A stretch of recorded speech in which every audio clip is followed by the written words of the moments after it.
How's it going, everybody? Welcome back to the LAM. It is May 12th. I'm sorry. Time is just flying here, but it's May 12th, and we are back. My name is Matt. Lucas here. Aiden.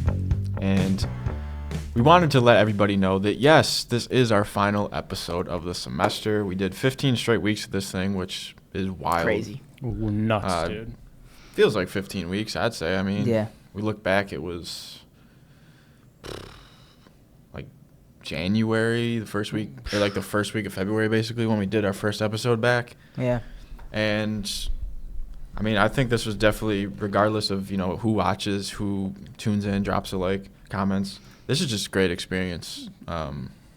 Just talking in front of a mic, in front of a camera once a week. It's a nice, and planning it too. It's a nice thing to get away from all the schoolwork we got to do. Yeah. It's just nice to sit here, talk sports with you guys. Absolutely. I don't know if you guys feel this way, but it's like applying. Like in college, they talk about how you're supposed to be using the things that you're doing in school, but it doesn't often feel that way. Yeah. And this feels like one of the times that we actually get to use it. So it is really cool. Especially I feel like it helped a lot for digital sports journalism. 100%. Especially on that draft show, we did a segment. Super awesome kind of conclusion today for you all. I did wear this Buffalo Bengals football shirt because next semester football will be back and we might have to do some commentary. Oh yeah, at the games with three mics and something. Nice. I don't know. Loading. So stay tuned. It's not just going to be in the studio stuff for the rest of this. So yes, thank you everyone for sticking around this whole semester. Let's have some fun today. And let's get right into it with the Buffalo Sabres. They're down 2-1. Yeah, not starting with too much fun. Yeah, they just look tired, man. I think when we were talking before, I think you were the one that was really locked in on the last game. What happened? So game 3, game 1, obviously we played really well. Game 2 kind of felt fluky. We got outplayed. It was just, I went downtown for that one. Mm-hmm. That was cool. It was awesome to be there, but it just felt like a fluky win for them. You can't win them all. Yeah. And then there was obviously, and I think we can get into this in a second, about the Tage comment. I don't know if you guys saw that. The one about his injury? Yeah. Yeah, I saw that. Because I have a take about that. But on Game 3 in particular, they got bullied. Straight up, just it was actually mean. Canadians were it was big bro to little bro, absolutely bullied them. They just did whatever they wanted. They did and if you watch the Sabres game, you know what I'm talking about. They bullied them physically. They bullied them with scoring, everything. They were peppering Lyon. There was really nothing you could do, it felt if you were the Sabres, because the Canadians were just dominating them. Which is surprising because I remember I got the notification that the game started. And then, a minute later, I get the notification Tage Thompson scored. So I'm like, oh, this is going to be the Sabres' day. It was not, obviously. He scored a minute into the game. It was actually kind of a weird goal. It was, I forget who, shot it off. It went past the net, hit the back of the boards, and then bounced out in front of the net, and Tage was there, and he just put it into essentially an open net. And it was, a great goal. It was oh, my God, we have the momentum. We're in Montreal. We're up 1. We need to do something now with this.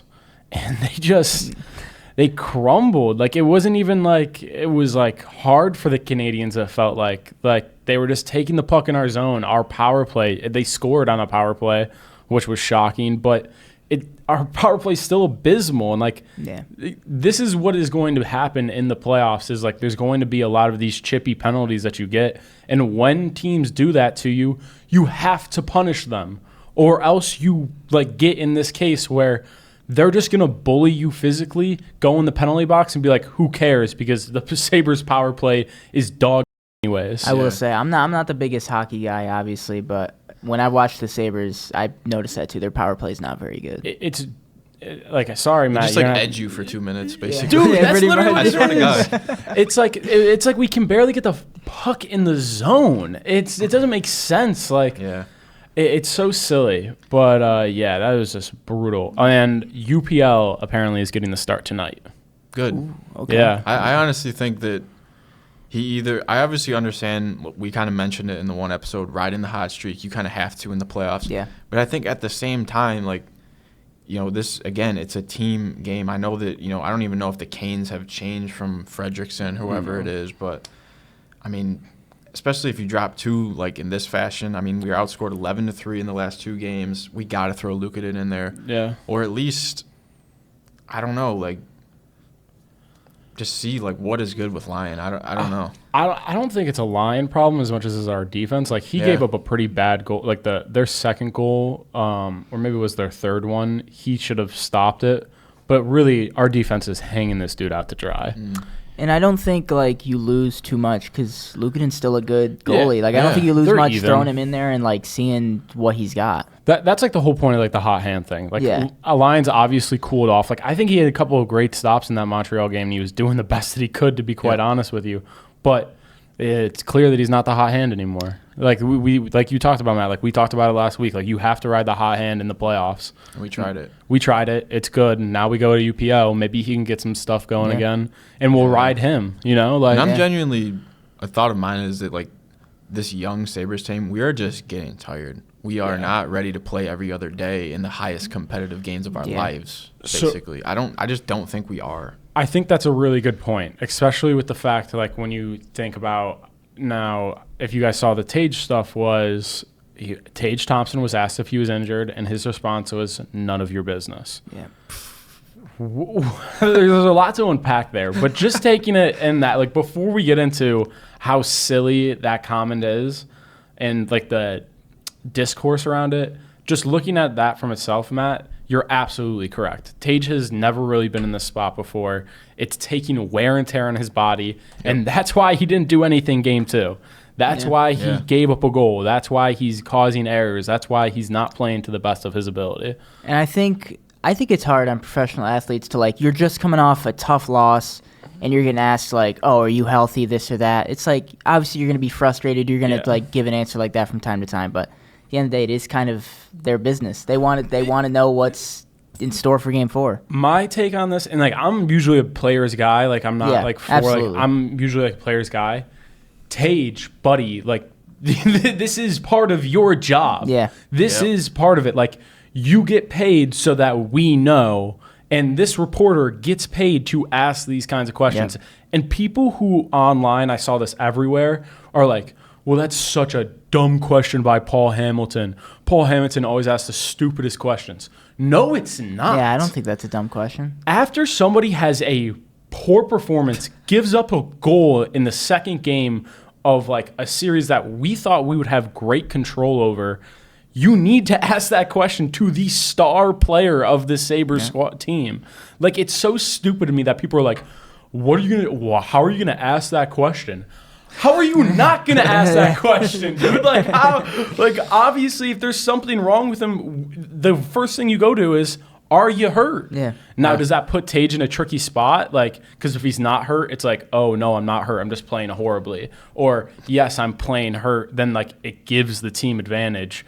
Not really, though. I mean, at the end of the day, the injury report's going to come out, and we're going to know if he's hurt or not. We will find out one way or another. Exactly. That was just so silly to me. I don't know if you guys have, like, a different take on that or whatever. No, I think you're 100% I didn't even right. realize that he said that, to be honest. Yeah. But, yeah, I think this is – we're not going to obviously – it was out of our control. We're going to get what we can get here in these playoffs. Like we said, after the first round, it's house money, and eventually the house wins. Y'all, I'm sorry. Exactly. I'm genuinely serious. And I mean, the Canes are scary too. Yeah. They haven't lost a game yet. Yeah. Sabres, they play, if you're watching this, they played yesterday. So every playoff game is a must-win, but this is the most must-win of must-wins. This is the game. This is their biggest game yet. They can either turn the tide here, and I think if they win tonight, they'll win the series. But if they don't, I mean, I think they just drop the next one because it's essentially giving up. I don't think you're wrong. I don't think you're wrong at all. Not to circle this back to the Cavs again, but the Cavs were kind of in the same spot, down 2-1 going into last night's game, and they had to win. If they lost that game, they would have been done. We'll talk about that stud performance. Yeah. But real quick, Canes swept Philly 4-0. Just a joke, bro. The Avs are up 3-1. I was able to catch the Wild game on Saturday. It was pretty entertaining. They finally stole one. Yeah. The Ducks versus Knights is 2-2. My Ducks are still breathing, so I'm excited. I was scared after Marner's hat trick. No, but this is by far the most entertaining series to watch. Yeah. like in terms of competitiveness. Like the Avalanche Wild have been really good too, but this Golden Knight Ducks, it's like you have no idea what's going to happen every night. It's like, what's about to happen? And it's always after, well, at least this series has been after the Sabres game. Exactly. So it's like, yeah, I'll watch a little bit of it. Just to keep it on. Yep. So that's exciting. 100%. Tonight is the Ducks game. Wednesday night we got the Avs should take the series. So I think it's funny how in both playoffs we'll get to NBA, but like it's almost like each side is mirroring. Like there's the Canes are obviously the favorite, Avalanche is the favorite, and there's two series that are like kind of 50-50. Yeah. So, but getting into NBA, same thing. Knicks and Thunder are advancing to the finals, or the Eastern Conference and Western Conference finals, and we have two tied series. You want to talk about the Pistons-Cavs one? Cavs one. I mean, so Game 3. Where were we at when? I think we just got through Game 1 last episode. So Game 2, James Harden. That Game 2 was rough, man. But luckily, the Cavs they come to play. They are 6-0 at home in this playoffs, 0-5 on the road. That is like unheard of. And Game 3, they came out really strong. They let the Pistons come back, but they were able to close it out, thank God. And then last night, I mean, you mentioned it just a couple seconds ago. I mean, Donovan Mitchell, 39 points in the second half. I thought it was 42. No, he had 4 at halftime, and he finished with 43. Oh, okay. And he would have had the record for most points in a half of a playoff game, but he missed a free throw. But that's the performance he needed to have. James Harden added 24 and 11. Jarrett Allen was really good inside. The team just, when they play at home, they come together. And really, realistically, they have to win one road game in this series. They just have to win one. What do you think that is? Like, I don't know. I mean, one of their playoff saying is "be the diff," which is kind of corny, but I mean it's the truth. I mean, their home court advantage is probably the best in the league right now. I mean, being 6-0 at home is like other than OKC. I don't think any other team has been undefeated at home like that. And we'll talk about that. I think what the Knicks had was they had like a pretty nice showing of fans in both Boston and Philly, because I think you can commute there in a day, right? It's like a decent commute. Yeah, I don't think that's too like far. a couple hours Obviously, driving. It's not too far. I mean, when I was watching that Knicks-Sixers game the other day, I mean, every time the Knicks scored, it was like it was a home game. Yeah, and it was like Ben Stiller, Chalamet, Spike Lee, right? Like everybody was there. That I was like, is this a home game? I'm like, no, this is everybody at the Sixers games. So it must be some type of transit to get there, or they just fly because they're famous. But do you think that this is a one-stop shop? Knicks are just going to beat whoever wins this series, or is somebody going to get one on the Knicks? I mean, I'm looking at this bracket right here. They ended the series with the Hawks. They dropped 140. They ended the series with the Sixers. They dropped 140. Crazy. And in that game against the Sixers in Game 4, they tied the record for the most three-pointers made in a quarter in playoff history. This team is hot right now. And if I'm hoping this Cavs-Pistons series will go a little bit longer, maybe cool off the Knicks. But, I mean, if they're not cooled off by the time the Eastern Conference Finals starts, they're probably going to the finals. I want to pat myself on the back. I did say this was a Knicks sweep of the 76ers. That's right, you did see that. And I did say Joel Embiid was going to get hurt by Game 2, and Lucas sent me something. I mean, there's a photo of him getting dunked on, too. Yeah, he was saying some pretty strong words ahead of the series, like something about the fans, too. It was a joke, bro. That was so obvious. In my opinion, it was obviously like Knicks in 4. But, like, I think if the Cavs play the Knicks, it is a Game 7, one of the best series we see in a long, long time. I will say, I think the Cavs have a better shot than Detroit. Detroit is just, they rely too much on Cade Cunningham. If he's not bringing it to, like last night, if he's not bringing it, I mean, they had to have Karis LeVert put up like 25 points to be competitive in that game last night. So their offense is totally Cade, and I think the Cavs have a better shot at the Knicks than Detroit does. 100%. Like, I just think the way the Knicks play I think that home advantage will be huge for the Cavs. They won't be home advantage? No. Like, you mean just home games in general? Just home games in general. Yeah. Like, I think that if you guys play the Knicks, you'll still keep that home advantage. Like, you won't lose at home. And that is what will make the series interesting. I think if they play the Pistons, like, it's another 4-1. I think they handle them. I don't think it's anything crazy. And it's 2-2 in the West for Timberwolves. Spurs. I believe Wemby got ejected in the last game. Is he going to get suspended for that? I don't think he will. I don't think the NBA will suspend him for that. But if they did, I don't think that'd be the craziest thing ever. I mean, it was when I saw that, have you guys ever seen the clip of when Ron Artest did it to James Harden? Yeah. That's exactly what I thought of. Yeah. I'm pretty sure he got suspended for it. So that's what I like. That's the thing. Like, I get Wemby's frustrated and stuff like that, and they are like hacking the of him. yeah, like he's playing hard, but like you can't throw your elbow around like that. And it's not like you're being discreet about it at all. Like, you're not throwing it to his body. You literally threw it at his jaw. Yeah, he didn't even have to flop. He just ate that right in the chin. He did it like at his jaw. Like, if that connects like properly, like Nasri could be on the ground right now, like knocked out. You know what I mean? He could have been on the UFC card on Saturday. Yeah, literally, like, so that's what I think with that. Like, I mean, I hope they don't suspend him because then the series is over. Yeah, I don't think he should be suspended for it. Yeah. But yeah, I mean, the Timberwolves, that was still a pretty tight game, but it was Yeah. Anthony Edwards. I'm pretty sure he put up like 30-some points in that game. And that's what I expected out of this series. Anthony Edwards going to go crazy. The Spurs are just going to kill him with their depth and just Wemby being an alien. Yeah. I would be surprised if that game doesn't, or if that series doesn't go 7 games.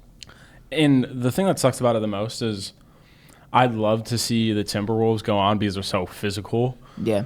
But that's the thing, and we're going to talk about it in this next series where I have like this take or whatever that I don't think is going to be very hot or whatever, but the Thunder have genuinely sucked the soul out of watching basketball. Yeah. Jeez. Like, It's like their first line is obviously amazing. And it's like their second line is also good against the Lakers' second line that is like their fourth line kind of. Yeah. It's crazy. It's really just like, for me, it's the calls. Like, you can't. It's so bad. You have the entire Lakers team sitting there arguing with referees after the game about it. That game, too, was crazy. It was insane. Like, it's stuff that's just, like, so blatantly, obviously, like, not a foul or, like, a foul against the Thunder that's, like, getting called for them. The Thunder are allowed to play football on defense. Yeah. But then if you even, like, breathe in their direction on offense, like, it's a foul. Jeez. It's just not even fun to watch. Like, it's genuinely like, if the Thunder make it to the NBA Finals, I won't turn on a game.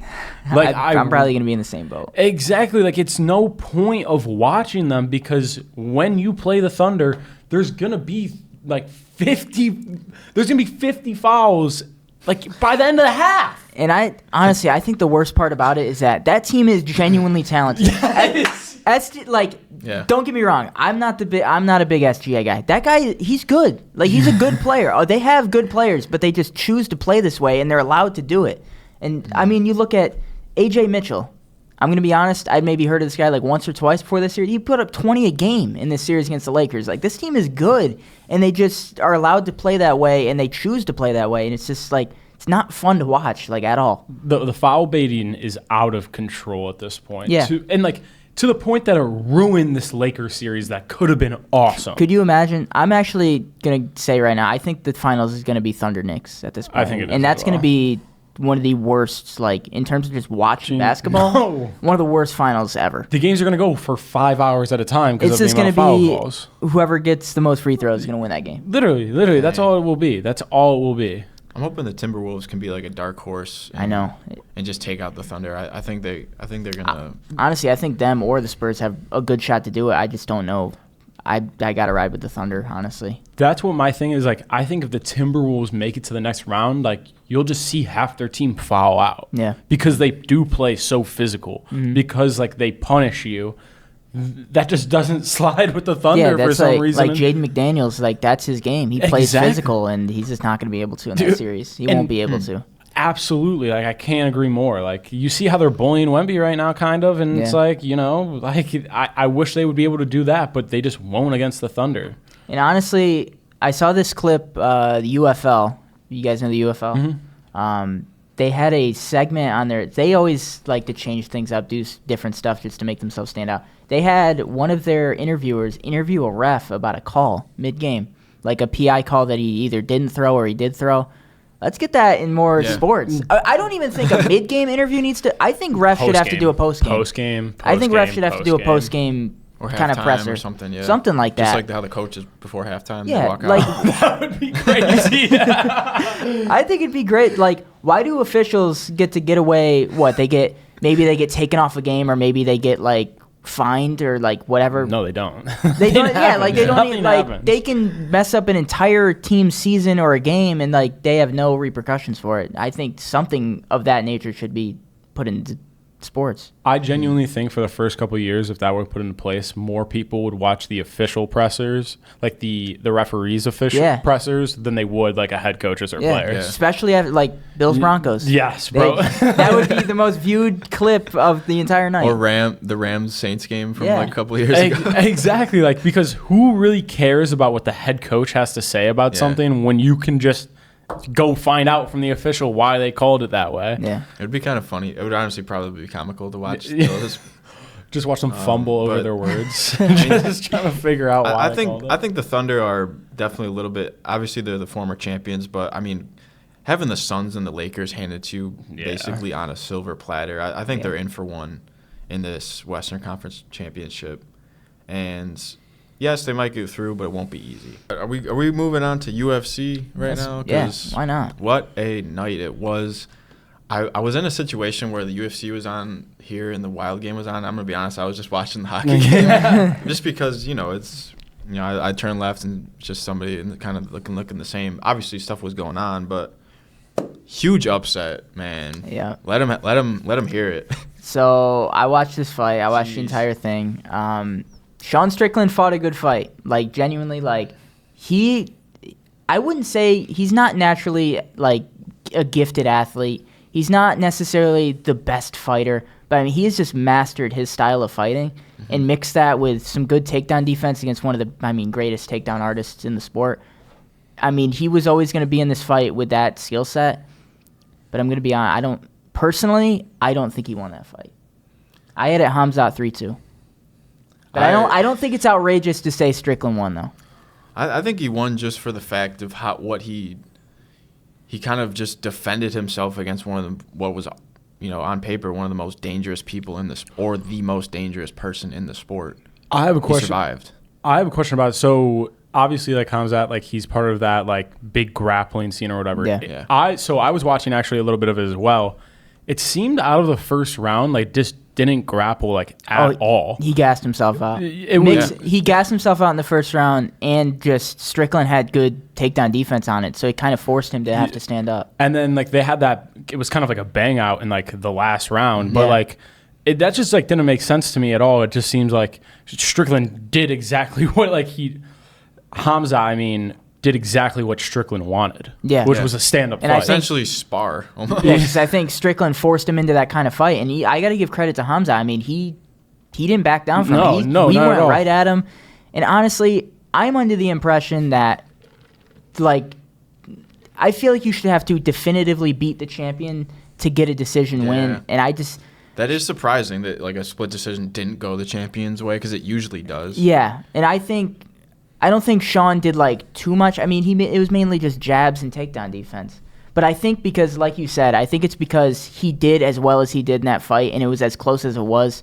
I think they gave him the fight because of that. Yeah, and something that interests me. So I saw that it was a 7 minutes control time for the full 5 rounds. Yeah. Then I looked at the DDP fight. Hamzat had 21 minutes, 3 times the control time, and he had control of Robert Whittaker that whole fight. Submitted him in the first round. Kevin Holland. So Sean Strickland, I think he kind of.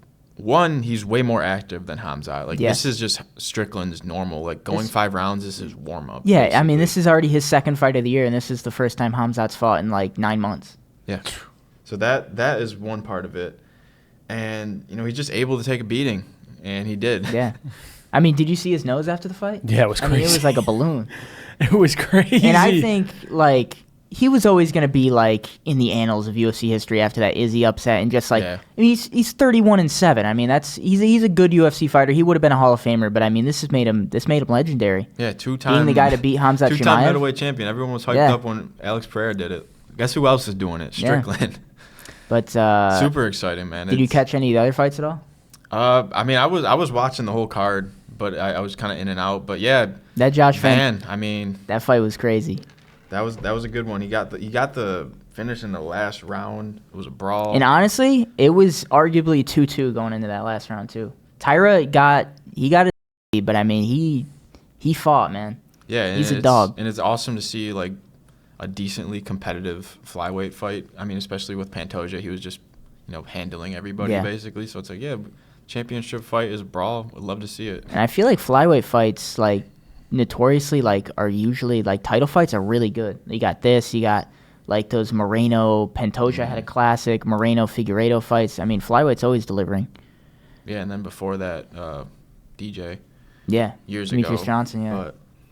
But so another fight that I was a fan of, King Green got a sub. He looked really got good. his 35th UFC, or not his 35th UFC win, his 35th career win. He's fought. I think he's fought like 50 something. He's fought times. 53 fights. That is crazy, and he's still he was going. like yelling at. He was like, this is what I do. But in such UFC fashion, he put on a phenomenal performance. He just dominated Jeremy Stevens. But Dana doesn't give him a bonus. You know what he gets in his next fight? Oh, he gets some custom shorts. No, really? No extra money, but he gets some custom shorts. It's like, yeah, it's cool, but like, I mean, these guys get paid. He is really just a legendary. I don't know if you've ever seen his story where he goes on the Joe Rogan podcast with like, I think it's like either his stepfather or it's like a father figure, and he explains like his jail story. Wow, no, I haven't heard that. I'll have to try to find. It's like one of the craziest, things of all time. And then, but he is just a legend. And he is a legend. I'm the prelim legend. He's on a 3-fight win streak, but I was telling my friend, I was like, he basically wins up a couple wins and then fights somebody good, loses, and then kind of does that same thing. But that's okay. You need people like that. It makes for, especially with his personality, I mean, it makes for exciting fights. He's exciting. I mean, he changed his name to King. Yeah. He's obviously is a crazy psychopathic fighter who is just entertaining, and that's why we love him. Yeah. And then just rounding out the main card, I mean, I'm a big Sean Brady guy, so I was excited to see he just completely dominated Joaquin Buckley. That welterweight division, that welterweight division is stacked, and I'm curious. I mean, he could be matched up with JDM next. There's a couple different matchups they could do with him. I think that'd be a good fight. And I don't know if have you been tuned into Atiba Gaudier at all in the prelims? A little bit. I did watch this fight. I'm just happy that he got a knockout win here. He got a knockout win, and he called out Israel Adesanya. And I mean, why don't make that fight? Israel Adesanya has no say in anything anymore. He's on like a 4-fight losing streak. I'd say you just make that right now. It's just exciting to see somebody who came in with like so many wins and knockouts in a row and not take like the Robert Despain route or like even the Pavlovich. Like he kind of fell off. And speaking of Despain, he's going to be on that Ronda Rousey card this weekend. He's fighting. What league is that? It's a Netflix card. I don't know who it's through, but the main event is Ronda Rousey versus Gina Carano. And then I think they got Nate Diaz versus Mike Perry on there. They got Junior, and then it's Despain versus Junior Dos Santos. Francis Ngannou's fighting on it. It's kind of It's I don't want to say it's a big deal because I mean it's headlined by Ronda Rousey in 2026, but I mean for the MMA world that doesn't have much outside of the UFC, I mean it's kind of a big deal. MVP MMA is that? Wait, is that Jake Paul's Jake brand? Paul's thing, yeah. Bro, he is so smart, bro. But yeah, that's honestly I'm gonna watch the card. If anything, I feel like it should be entertaining. Even if it's not good, it should be entertaining. Jeez. Okay, so we're gonna have a lot on our plates. The White House card is in about a month, which is cool. I was thinking obviously that. be chopping it up in the group chat. Do we want to make predictions for that? Yeah, we should. Yeah, I'll pull up the card here. What do we got? Did you see the fight kits for that too? No, I saw the belt, but I didn't see the belt. The belt. I don't know if I like the belt that much. Belt's okay. I mean, when you compare it to the fight kits, I mean, it's a lot better. The fight kits aren't very good. But I'm getting more and more excited for this Freedom card. The more it gets closer because, I mean, I'm a huge Michael Chandler fan. I'm a huge Bo Nickel fan. There's Diego a lot. Lopez. Like this card goes deep, and it's exciting. So is Justin Gaethje that South African dude? No. You might be thinking of Dricus du Plessis. Yeah. Oh yeah. He was South African. That was actually. Remember when he and Izzy were like? Yeah, he made Izzy cry, didn't he? That was a fun time. So yeah, do you want to start with some predictions? We got Diego Lopez versus Steve Garcia in this first fight on the card. I'm taking Lopez. This is a rebound fight. I think the same too. And you might not know a lot of these guys, but I want to see. I know some of these people on this list. I'm involved in some of this. You would know some of this. And with that Knicks pick, I think you're. I'm hot at the moment. Yeah, you're hot. I actually went to the casino past weekend, and I actually won a decent bit of money. See, you gonna throw some money on this? Yeah, I bet on almost all the UFC things. So I assume you got Diego Lopez. In that first fight? Diego Lopez. Okay. Second fight, Bo Nickel versus Kyle Dawkins. Bo Nickel.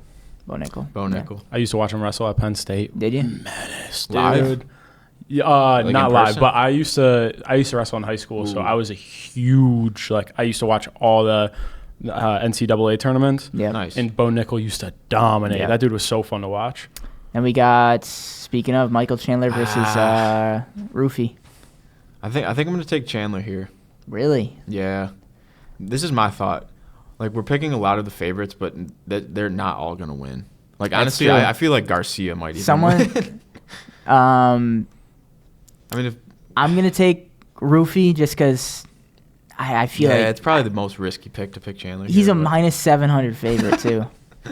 I don't know, I just feel like Chandler Whitehouse, like, this is his moment. That is true. I'm not even kidding. You know what? You just convinced Like, me. to retire. I'm taking Michael Chandler. Like, this is his moment to call it a career You just and win at the White House. You just convinced me. I'm taking Michael Chandler in this fight. Yeah, Michael Chandler. All right, we're riding Michael Chandler. Then we got Ooh, Josh man, Hockett this versus is- Derek Lewis. Dear Hockett God. is smart because who is he disrespecting in the press conference until Purdy was trying to talk to him? Alex Pereira. Yeah, so He's trying to- He's he's trying to- smart, man. I mean, he's on the White House card. Yeah, And he wasn't somehow. supposed to be. He's a former NFL practice squad player, and look at him now. Honestly, Good for him. if he fights like how he did against Curtis Blades, if he just comes out swinging, there is a Yeah. good chance he gets caught. Derek Lewis has the most knockouts in UFC history. He has one punch knockout bar. He's washed. This is a mismatch. Yeah, this is. But- Hockett should win this Hockett should win, 9 but out of 10 times. I definitely think he could get caught. But Yeah. I already picked one upset with Chandler. I'll go with Josh Hockett. Or if Derek Lewis tries a knee again. Yeah. I'm taking Derek Lewis, bro. I want Okay. another quote. I man. think I am as well. I don't think I can just let these new guys take over my fandom. I'm rooting for Derek Lewis, but I'm taking Josh Hockett. Yeah.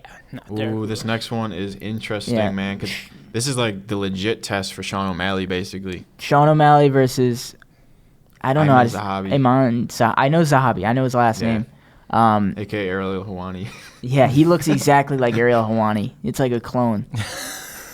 But, I mean, he's got a nice little decision win streak. He is a little bit older, but, I mean, if Sean O'Malley puts on anything like his last performance against Song Yadong, I mean, I could see him losing by decision to this guy.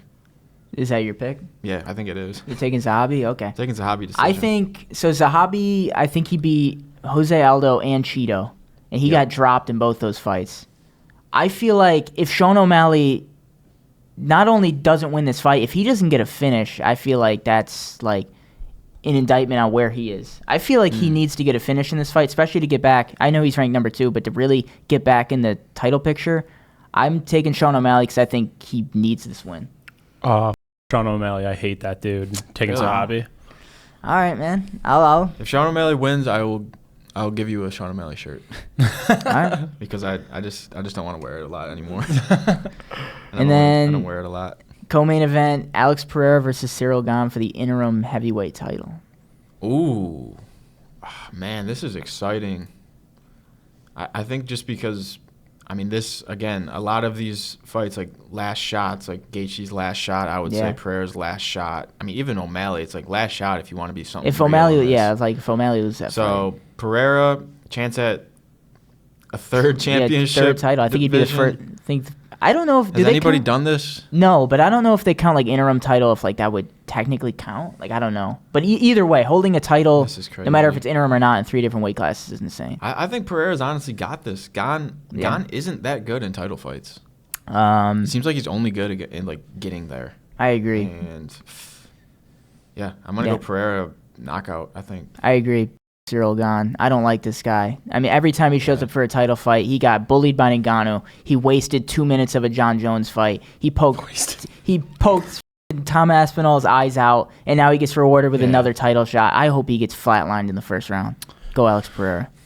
Your luck's got to change at some point. We're going to go Gane. All right. Your luck's got to Okay. change at some point. I you know? don't I blame you respect for it. picking that.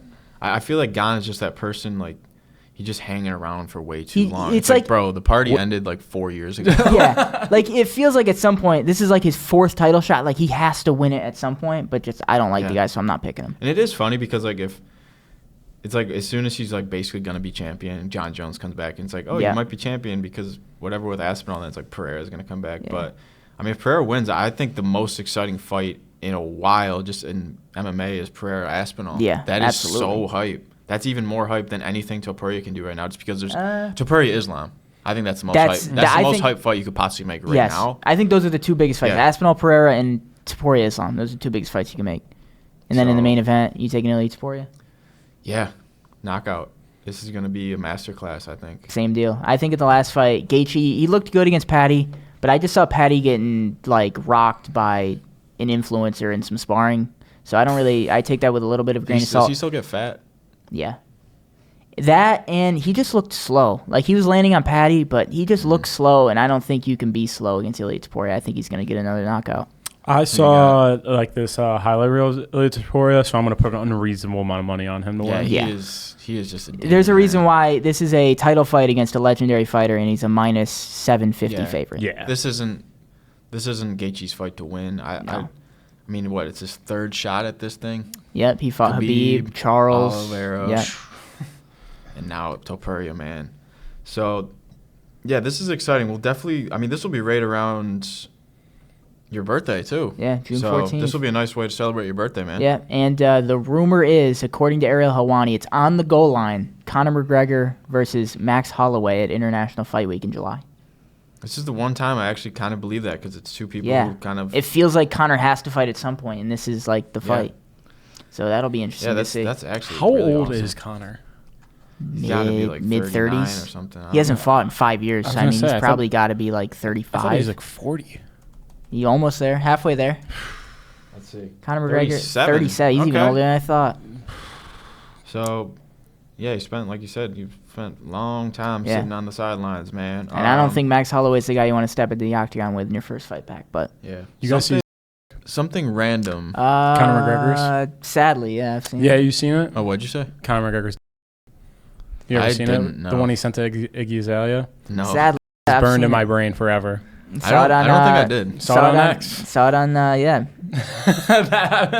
I totally forgot about that until you said that. Yeah, nope. It's burned in my. Whenever someone says Conor McGregor, that image pops up. You know in my that head one now. clip It's that brutal. it's like, I don't know, it's like some like streamer, they're like, you seen Curry?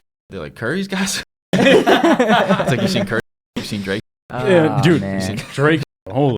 This is all it's going to be silence in the Oh, podcast man. until just when you censor it out. But some random news.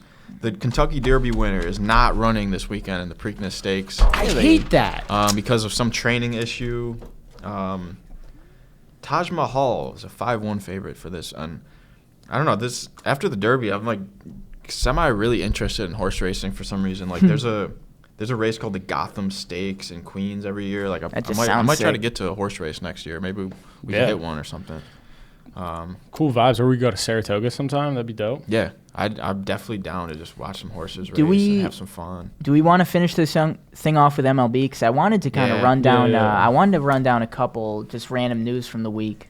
So we got a couple games announced for the NFL schedule. We had Yeah, we Dow- got to talk about the Bills too. Yeah, Yeah. I was gonna get to that. We got And the so Browns. we got Cowboys Giants Week 1 Sunday Night Football. I don't think it's a bad game.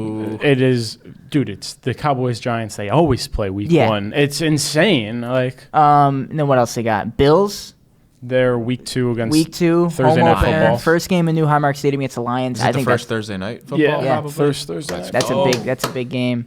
And I think they announced Thanksgiving Cowboys Eagles. I mean, again, that's like an every year thing. Yeah. And then this morning they announced Chiefs Broncos Monday Night Football. Ooh, the first one. Week 1, yeah, which isn't bad, but I They feel like put- it's not they- going to be a good game. they put Mahomes in the graphic. He's not going to play. Exactly. I don't really Wait, get that's that. going to be Justin Fields, right? Yeah. Yeah. Let's go. But I was curious. I wanted to ask you guys, make a little, since the schedule, we're not going to have an episode after the schedule's made. Do we have a little prediction on who the Bills could be playing Week 1? Obviously, Yeah, it's going to be a road game since their Yeah. first game's at Highmark. Uh, So the options are at Broncos, at Packers, at Raiders, at Dolphins, at Vikings, at Patriots, at Jets, at Texans, at Rams. Might be at Jets. I think Patriots. Yeah, I was thinking Patriots too. I think it's. I feel like they like to do that. Like whoever you got eliminated. But Don't they like to do the Super Bowl rematch though? Week 1 though. They do. I mean, True. it kind of depends. I feel like they're going to do Seahawks Bears. Do you think so? Game, yeah. especially if they're doing Chiefs Broncos, because I would either think they would do a Super Bowl matchup or AFC Championship. Now rematch, that you said but that, I was going to say Broncos, but yeah, now they're they're matched doing the up- Chiefs. yeah. I guess not. So yeah, I guess it could be against the Bills. It's always like some stupid divisional game. I was gonna say Bills Broncos because it just makes sense. But yeah, since they're Maybe matched up, Texans. I could Texas see would be a that good too. one. Could be a fun one. I would have said Rams, but I feel like they're gonna save that for a night game. At Yeah, some I point. feel like it's gonna be AFC. I don't know why. I think it will be I feel AFC like it could too. be AFC. I think it's gonna be Patriots, I feel like Packers is gonna be in the winner because like Yep. Lambeau, Cole. or could be the Raiders. Mendoza's first game if he starts over Kirk Cousins. No, they wouldn't do that. It's in the script that he beats the Bills in his Yeah. first game, in his first NFL game. But if no, it's something stupid like Minnesota, I'm actually gonna come. no. I think Week 1 should be all about like storylines. Yeah, like that's yeah. what the game should be. That's why I got the Patriots for the Bills, and I think the Browns are gonna play the Falcons. I think it makes too Yeah. much sense. I like the Patriot shout. Yeah. And I think like for storyline for Raiders, it should be in divisional team, like maybe the Chargers, I think the Titans. Titans. You got that would be Canada good. Yeah, defending the that'd number be one good one. picks. And a lot of teams have like fresh, faces. Like even like the Giants, Cowboys. At first, I'm like, what? But then it's like, oh, the Giants did some work Yeah, this they got offseason. Yeah. John Harbaugh. Yeah. Harbaugh, they got Edmonds and some real heat in their lineup. In theory, that should be like a great defense against a great offense. Yep. Like Yep. offense in the Cowboys versus a great Giants defense. Like that should be an all-time matchup. And it's the but it won't be. debut. And it's the debut of some big picks. Like Caleb Downs with the Cowboys. Yeah. Is Scatterbo gonna be back? He should be. Yeah. Jackson Dart will be back. It's gonna be exciting. And before we jump into MLB, I had just a couple, since we're not going to have this for the next 3 months, just a couple summer sports predictions I want to throw out Yeah. there. I think the Thunder are going to go back to back. I'm switching up my pick. I think they're going to go back to back. I think Mike Vrabel is going to step down as Patriots head Yeah. coach at some point this summer. I just feel like it feels like it's bound to happen at this point. And then I think France is going to win the World Cup. Okay. I don't know about soccer, but That's actually not a bad pick. Yeah. France is like okay. I looked up the betting odds and they were like towards the top, and I know they won a couple years ago. So I it's think like, Vrabel's gonna stick around for some Do we? reason. I think this is gonna get just kind of tossed to the side like every other NFL drama. I could see Like that. they need something for the talk about during the offseason. They got it. So. I thought Yeah. it would too, but it's like the Rossini Brabel files at this Yeah. point, dude. Like there's something new being dropped every day. Like the pictures of and like the proof that they went on a boat while she was 7 months pregnant together. Like it's getting to the point of like I don't know if like it's gonna be the Patriots asking him to step down. It might be his wife and children. I think it's going to come down to him. I think he's Yeah. going to do it himself. I don't think he's going to have any influence. like this is like a lot of heat for like anyone to take. You know what I mean? Like Because- this is crazy. Think about it. Like, yeah, you step down from the job. Well, he's away from the league for like a year. He'll come back.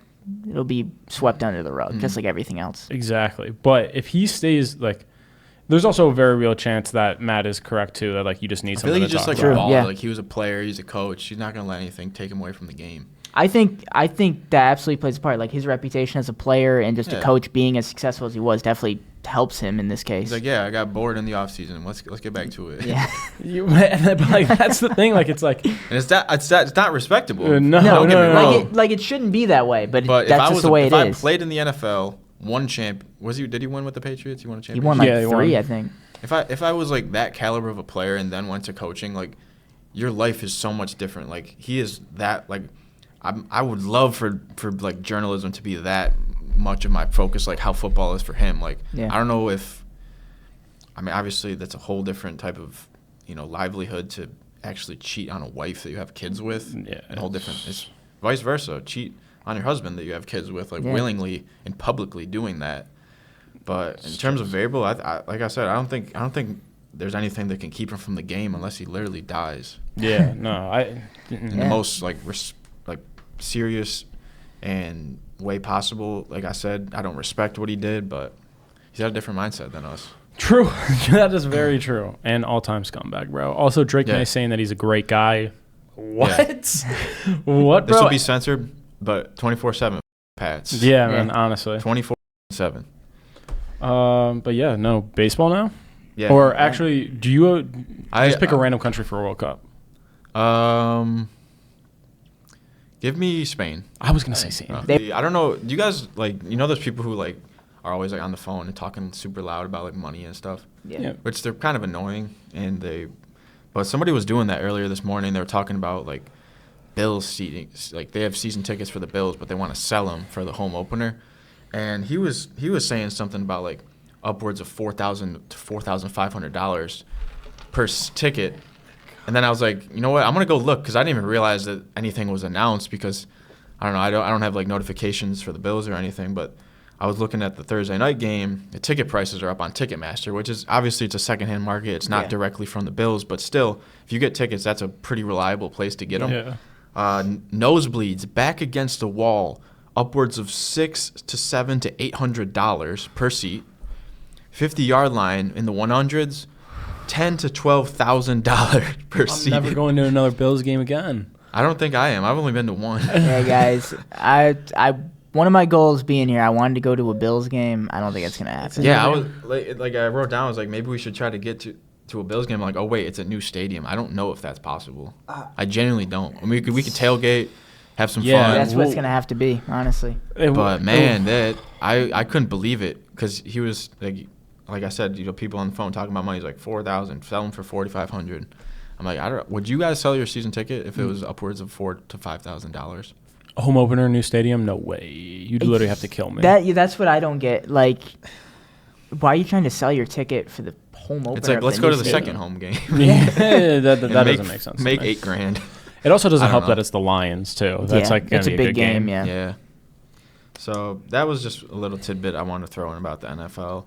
It's going to be exciting, man. We're going to have a full, NFL season essentially on this podcast. Yeah. It's going to be probably an NFL podcast for a while. I mean, mainly. So that's going to be fun. But the final MLB update for all of you beautiful people at home. Before we jump into that, I just want to mention two things. March Madness officially expanded to 76 teams, which is terrible. Whoa. Horde. And college football playoff is considering a move to 2014 playoff, which is also terrible. Why are we ruining good things? Please tell me why.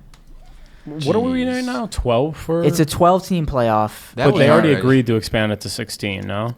I don't know that for sure, but I know there's talk about a 2014 playoff, which just completely negates, there's no point of a regular season at that point. What seed was Indiana?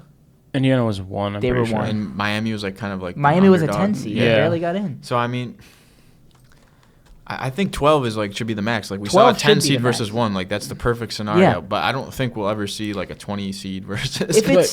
If it's a 2014 playoff, is it really a playoff at that point? No, we're gonna be watching North Texas play. Yeah, it's gonna be a lot of Colorado. Yeah, it's gonna be so dumb.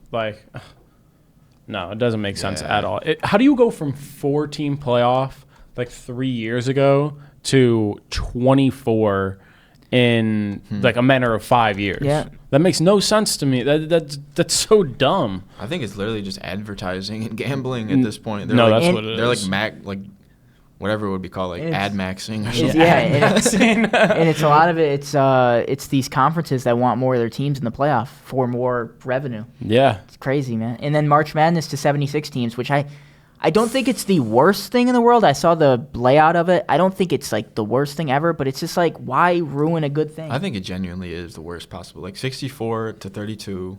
It's like the game. It's just such a clean lineup. Just the 2, 4, 8, that doubling until 64. And it's basically there's 12 teams in a play-in now. Pretty much everyone's brackets are going to be busted in the play-in round. Exactly. I don't. Yeah, this is just terrible. I don't get the point of it either because it's just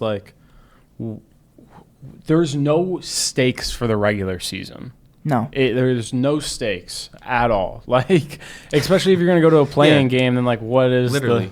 It's just so silly. And it going to 76 teams I feel hurts those lower teams. It's just a way to get more of the high-profile teams in. And more people will get injured. Yeah. And more games equals more injuries. And that also jeopardizes the NBA. I also just don't know what's the point. I bet if you look at the ratings of the play-in games now, they're horrid. I don't even know where to watch. Yeah, them, it's ESPN 3. I barely even know where to watch anything nowadays. It's for the same reason as everything else in sports. Money. It's just money. It's money. That's what it is. Everything's money, bro. We're out here reporting on it to keep everybody in the loop, man. It is genuinely kind of sad that we can't just watch sports normally. We have to jump through hoops and climb up ladders to find a channel. Like I mentioned, I was streaming stuff illegally because I have to. You know what I mean? Yeah, no, like you have to. The Cavs game, I think like they've had 2 games on NBC. They've had 1 on Prime. They've had 1 on ESPN. It's like I gotta have everything. It's to just watch playoffs. ridiculous. And honestly, as much as I love the UFC, I was beat. I got home at 1 a.m., bro. Like I haven't stayed up past midnight really that much. Yeah, this whole semester just because school's at 8. And they move these cards up an hour, and it still goes to 1 a.m. It makes no sense. That was a long night. I was pretty KO'd on Sunday. Yeah, no, it's silly, dude. It's all silly. But the one sport that I think just has some normalcy, some consistency to it, the ML freaking B, y'all. You gotta love it for that. And there's some exciting stuff for the Mets coming up. Should I get it rolling? I took the last week off because I don't know. Part of me just forgot to write some stuff down. And it was also nothing really exciting to talk about. There's genuinely exciting stuff to talk about. Based on how negative the past month has been. Mm-hmm. We are 15-25, but we're 5-4 in May. So I'm going to take that as a win. Winning. We're heading into a Tigers series right now, but after that is an exciting series, y'all. The New York flipping Yankees versus the Mets. That's always what's called the Subway Series. That's always a blast. I need you guys to win both those series. I don't know. What are the Yankees looking like this year? Are they any They're good? Disgusting. They're so good. They're good. Are they? Okay. Yeah, it's actually so this could honestly be 0-3 for the Mets, but that's okay because it's the Subway Series, yo. Just some random news. We're calling up AJ Ewing, an outfielder from Syracuse. And it was funny. They were like, he's 21-year-old. He's the second prospect on the team. Then it's like, and 28th in the league. I'm like, so he's the third worst prospect amongst all the teams, essentially.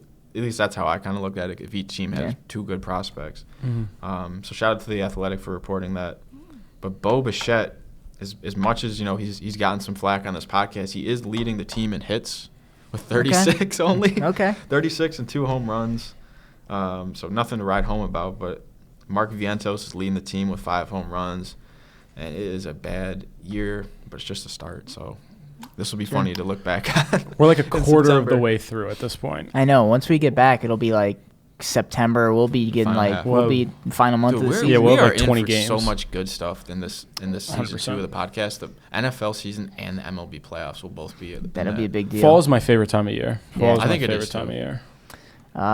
Jumping into some Guardians, last one. They've been like the definition of streaky the past couple weeks. They went on dating back all the way to that Toronto series. They were on a 4-game losing streak, then a 3-game win streak, then a 3-game losing streak, then a 3-game win streak, then a 2-game losing streak. But then they snapped it last night with a good win over the Angels.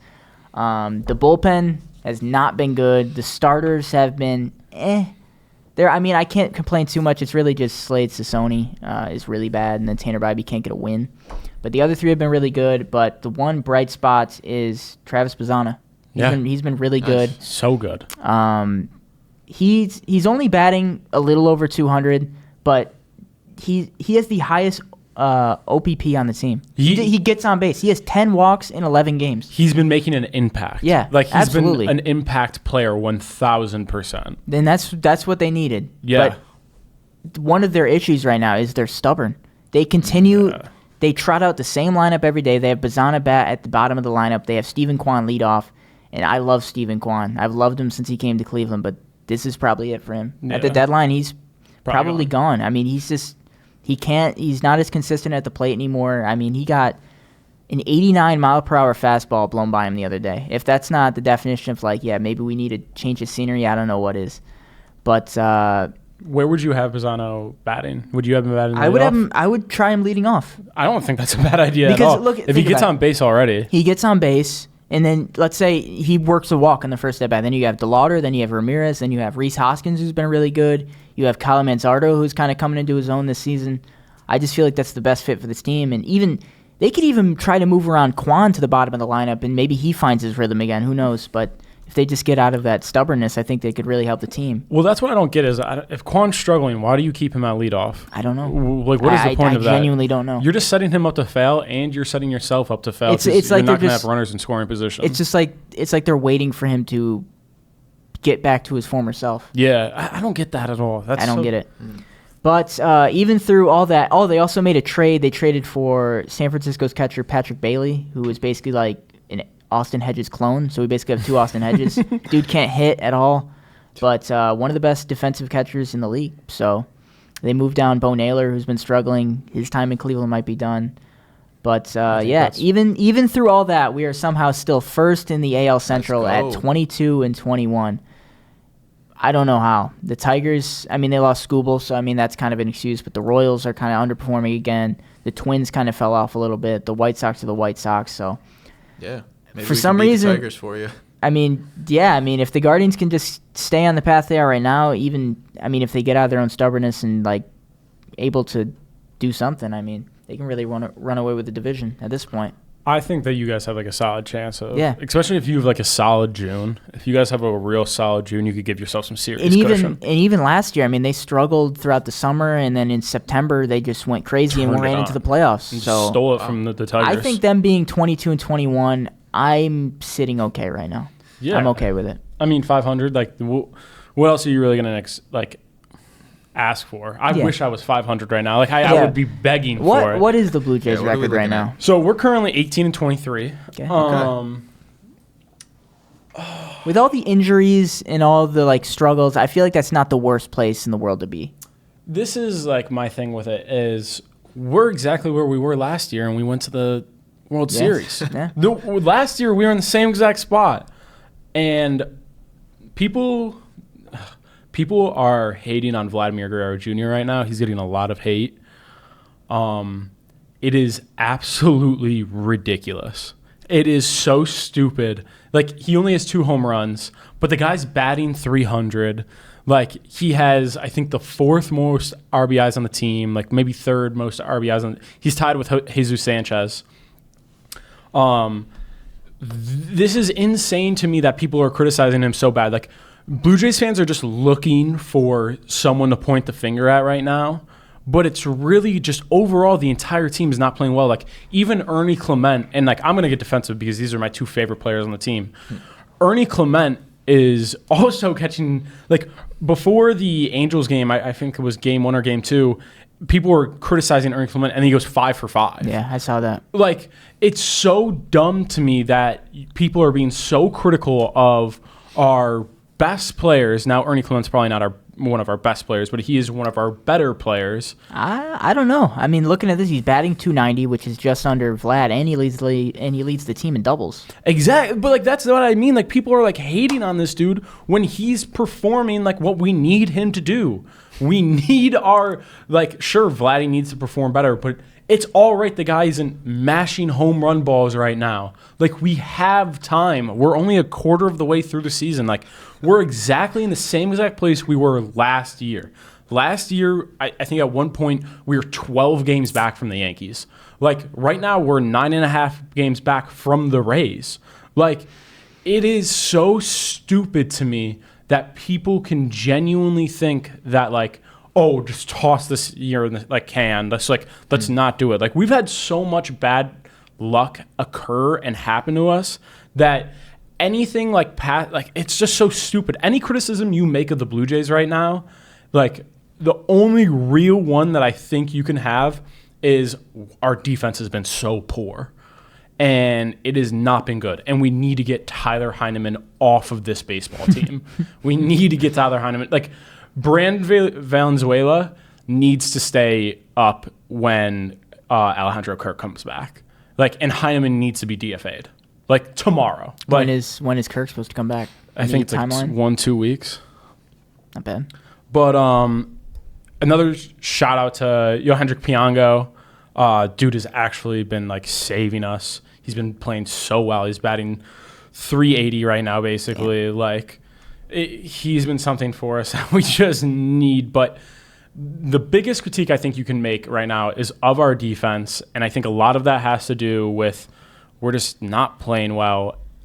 Big shout out. Like, I haven't mentioned Akamoto at all recently in the past couple of podcasts, and I've noticed that. This dude deserves a medal. He's been playing out of his mind. He's leading the team in RBIs. He's leading the team in home runs.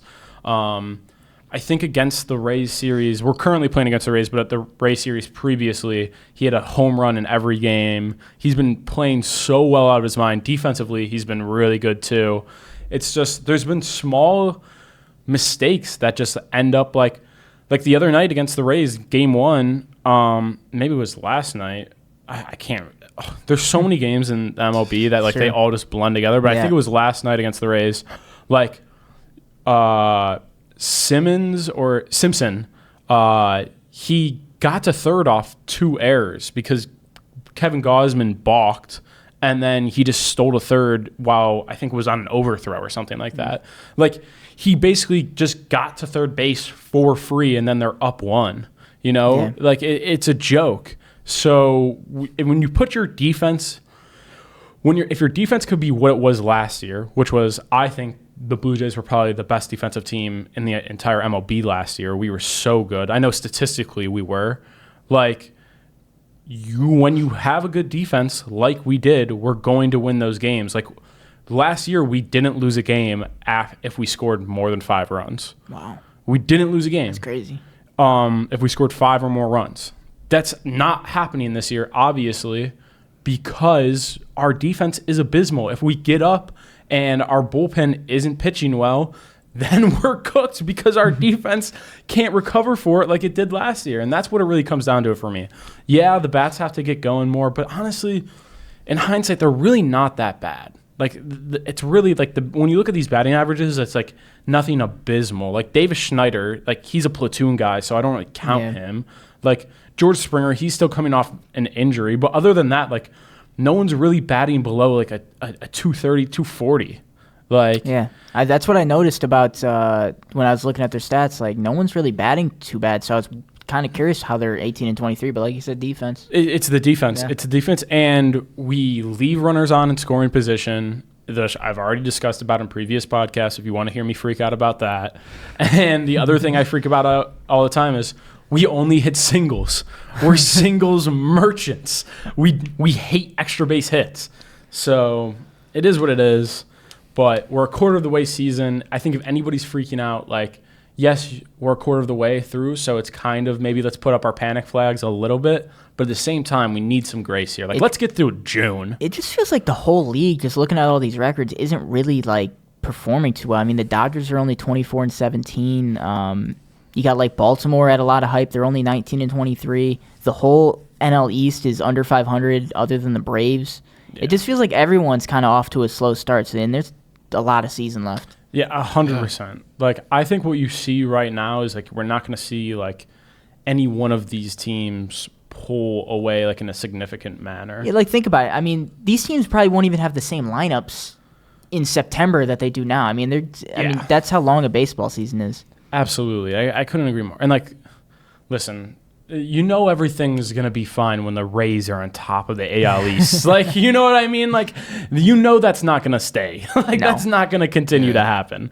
So, and that's coming from a Blue Jays fan who the Rays own. The Rays actually, like, are my dad.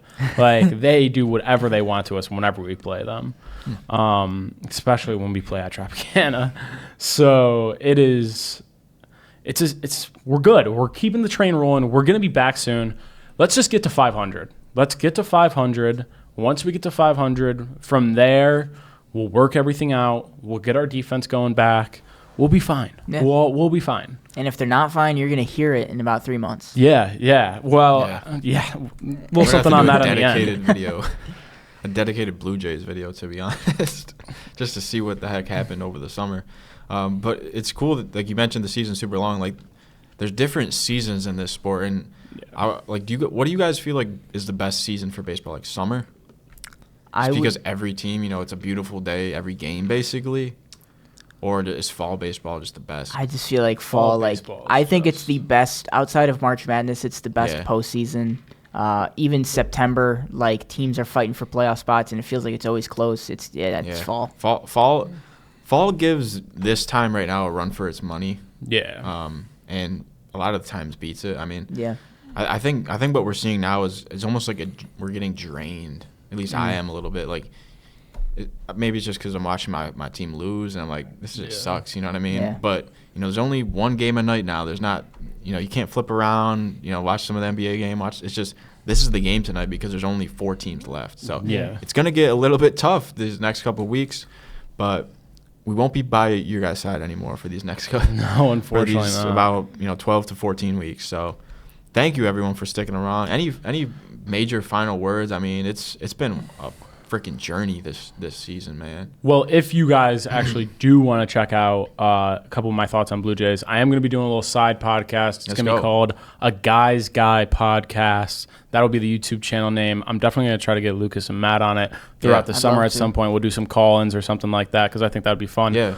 But if you're curious about any more of the Blue Jays thoughts or whatever, that is where I'm going to be at. I'm going to be posting all on the same social media. If you still watch it now, just a Guys Podcast will be on YouTube. But yeah, so I'll be doing that. But other than that, that's good for me. Like this year has just been so much fun for us, I feel like. I think that's at the end of the day. I didn't know coming to Buffalo, I didn't know what to expect. And meeting you guys and doing this podcast, I mean, it's been a blast. I can't wait to do it again when we come back. Yeah, it's been amazing, like having to actually look forward to, just the podcast, like having something to look forward to other than class. Class is class, but this isn't class. This is fun. We can put our own creative spin on it. Like we said, shout out to Aiden. He's going to be doing a YouTube channel. I think you were saying you might even want to do some. Yeah, I might be doing something. Just trying to do new stuff, man. You inspired me. I'm gonna do some. At least keep some type of show, reoccurring show, and then we could collaborate on those shows and stuff. Try to stay sharp. Yeah. So, shout out to everyone who's sticking around. We'll be back for episode 18 in about 2 to 3 months. We love y'all. It's been real. Go Jays, go Birds, go Bills. See you in August. Yep, we'll see you in August. It's bittersweet, but I'm happy that we got at least 15 to 30 more episodes. Yeah, absolutely. Peace, everybody. See you guys.